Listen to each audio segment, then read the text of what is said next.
Hi guys, welcome back to my channel or whatever. This week I'm contemplating whether or not I should still continue to take sugar, because I take like is this a tablespoon or a teaspoon? Is this a tablespoon or a teaspoon? Sorry, it has tea on it. Is it a tablespoon or a teaspoon? But I take one of these every single day. Like every day I'll have one for like with my tea. Well, not my tea, my coffee. So I'm really considering, like, should I stop the whole sugar thing? But the thing is, I know myself, and I've just grown up, and become wise enough to know that when you want to do this whole thing of like creating a lifestyle, don't by then go overboard. Don't go overboard. That's just how you find yourself like 10 days down the line, you're now starting to go overboard and just, you just give up. You give up. Like, I don't know how to put it. Like, I know myself, and I know that if I don't have my normal cup of tea every day, like, I've been hearing people saying, oh, take black coffee. I'm sorry. I have to have my milk coffee. I can't take the black coffee. Poleni, I'm sorry, but I'm not going to do that, because it's already hard enough to like, reduce the portion sizes and things like that. So I don't think I'm going to be the girl who at the same time is now not going to take tea. I'm not going to make it. Like, I'm not going to make it. I'm sorry. But anywho, how y'all doing today? I have bread. This is the bread I eat every single morning, and I just put I eat this, and then I put peanut butter, and then I have like a fruit, like a single fruit. I don't like the fact that, let me fix this. It's very much cutting out my face. What? Very much cutting my face out. You see now the way, okay. Yes, see? What's up? Anywho, I have this with the peanut butter and then like one specific fruit. Like right now I'm really vibing with mangoes because they are in season. Is the time of the season. So yeah, I've really been eating a lot of mangoes. And yeah, so I have that, mangoes, and a cup of my coffee, because as I said, I'm not drinking any rubbish black coffee. If that means that I'm just going to stay this size, then I'm actually okay with that. Imagine, I'm very okay with the size I'm at. Like, I'm fine. I don't have any knee pains or anything. But anywho, I just wanted to talk to you guys today about something that I was thinking about the other day. So for those of you who didn't know, when I came to like uni, I shaved my head bald. Like, let me give you the background story. So what had happened was, I was in A level, and all my life, first of all, all my life I had been made fun of because I have like a really big forehead, and my people just assumed that I just didn't have it's because my hairline was pulled back, because I always used to do like really tight braids. So people assumed the reason I had such a big forehead is because I basically pulled my hairline out of existence. But that's actually not true, because I very much so look like my dad, and my dad also has a very big forehead. So like all my life, I was always like convinced that if I could just like grow enough hair, I'd be okay. That's literally, I was convinced if I could just manage to grow myself a nice head of hair, my forehead would go away, people wouldn't laugh at me anymore, and I would be great, I would be fine. But the thing is, guys, you can't actually fix a problem that doesn't bloody exist. And the issue was, my issue of like my whole forehead thing, it didn't bloody exist. I had a forehead. It wasn't a hairline issue. And no matter how many times I tried, nothing changed. I remember there was even a time like when I was in A levels, I was in boarding school. And like, you know how your parents would like leave you money for like boarders outing and stuff like that? I wouldn't use my money for boarders outing to go and eat like a normal bloody teenager. No, I would save up. Then at the end of the term, I would ask my teachers for the money back so that I can go and buy like products worth like 2K. It got so deep that any like gift my friends gave me was hair products. Like, I wanted my hair to grow so badly. And specifically because of this, my hair actually became weaker and weaker, because when you don't leave your hair the hell alone, what happens is you start having like really, really weak hair. So my hair was very weak, very fragile. It was like always brittle and breaking. It was see-through. Like, I had like 6 strands of hair on my head at the end of the day. And mind you, like I said, I already didn't have like so much hair on my head to begin with. So it really got to a point where like my hair had like bald patches inside, so I would try to like hide the bald patches. So like every morning I would like feature the bald patches because my hair was basically falling out in like chunks. And it didn't also help that anytime I did braids, like I told you guys, I used to do very, very tight braids. Yeah, hold on, let me put this in the microwave.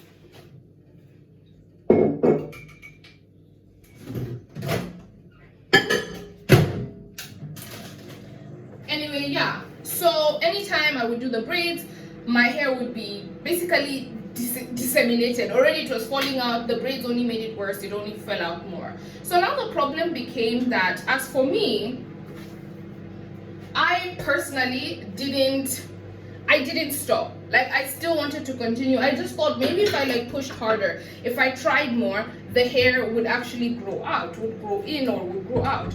Now, in my heart of hearts, I knew that this wouldn't happen. So by the time I was reaching like year 13, I was already tired of trying to grow hair that just didn't want to grow. My hair didn't grow and it just kept on falling out, and I was spending so much money on this hair.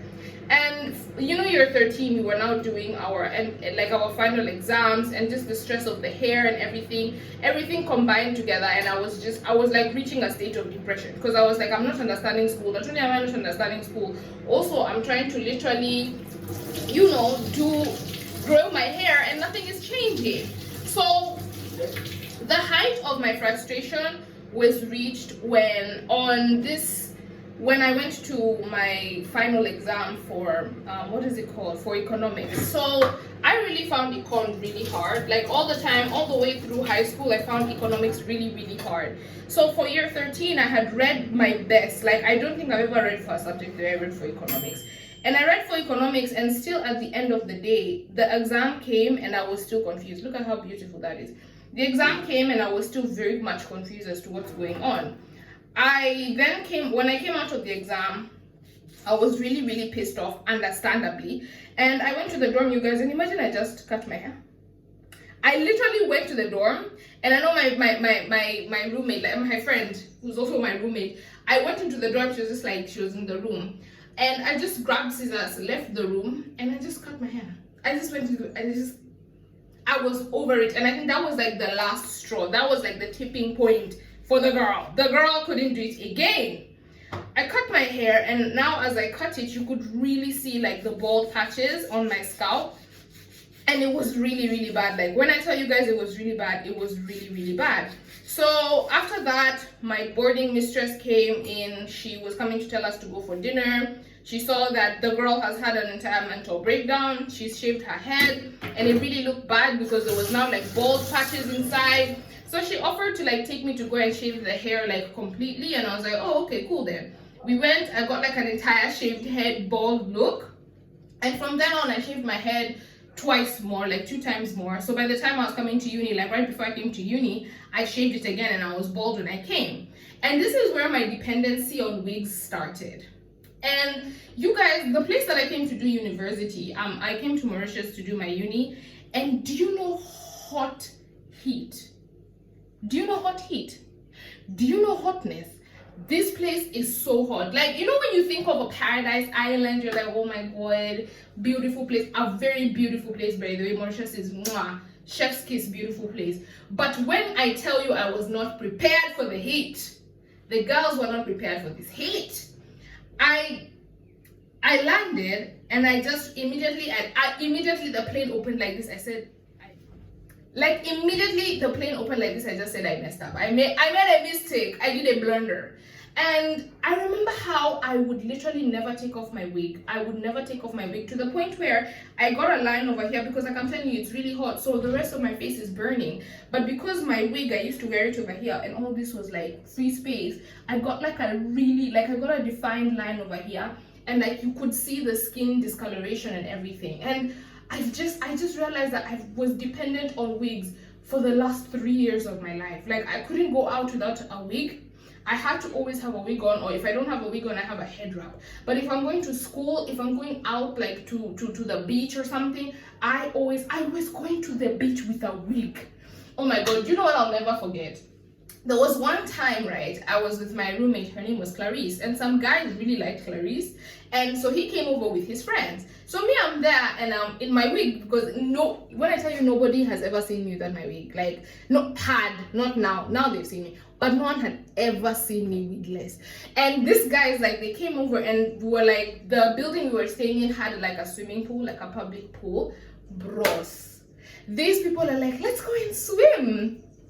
And you know, Clarice and I looked at each other, we're like, girl. So I was just like, imagine I'm going to swim with my wig. And she was like, don't stop joking. And I was like, and do you guys know I swam with that wig?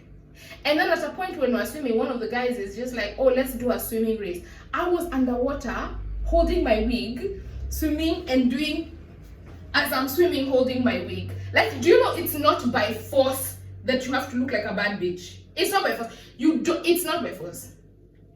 I can't explain to you why that wig, keeping that wig on my head was more important than me drowning. That's how deranged I had become. There's a point I remember I was even like, I was walking, I was in school, right? Like I was walking towards, if you also don't know, sorry, Mauritius has like very strong winds. So like, it can actually carry your wig off. And you know, I was bald, and I wasn't doing like the lace front type wigs. I was just like putting the bandika wigs. So there was nothing to hold the hair. Like, you know, there was nothing to clip in. It was just me and the grace of God. So one time I was going to school, and like the wind was really, really strong. And I remember my wig cap was like quite big over here. And because there was nothing to hold the wig, this thing started like blowing. Like it literally started blowing, and I could feel my wig slipping. Do you know, I dropped my phone, I dropped my coffee, I dropped everything, and I said, this is the real bondage. I am in slavery. But you know what, this year I've just decided, like, I'm not doing the wig stuff. It's been so long since I braided my hair. I stopped braiding my hair obviously because I was bald, and in the span of the last 3 years, I think I braided my hair 3 times. Yeah, this time, last year once again. I think I've braided my hair twice, no? Yeah, I think I've braided my hair twice since I shaved, like twice in the last like 3, now entering 4 years. I've braided my hair twice, and I just think this year is just, I'm going to be braiding my hair. Like that's what I'm gonna be doing. This is my thing now. I'm tired of the reliance of the wigs. They're so uncomfortable, they're so itchy, they're so hot. Like I 10 out of 10 wouldn't advise. If you're wearing it for like just like an afternoon or something, actually not even an afternoon, not in this heat, but if you're wearing it like, and you know you're going to be going somewhere like that, you're not going to have to engage in heat, you feel like this is going to go with like the outfit that you're wearing, understandable. But as a day-to-day thing, bondage. Anywho guys, that is it from me today, and I will see you guys in my next one. Bye.